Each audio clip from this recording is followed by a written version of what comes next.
Good day mga idol. Marami na tayong naipadalang mga itlog galing sa Japan papuntang Pilipinas.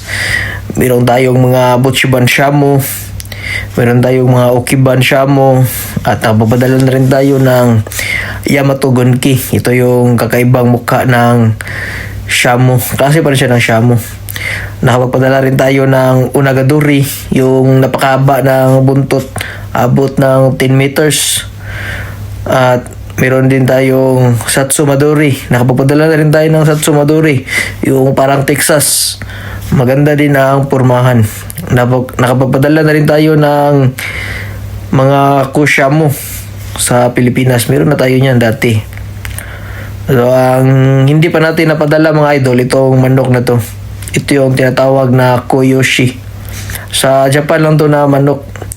Hindi pa talaga ako nakapagpadala nito. Balang araw, mataybingan ko to. Ito yung naman ko. Tingnan nyo mga idol.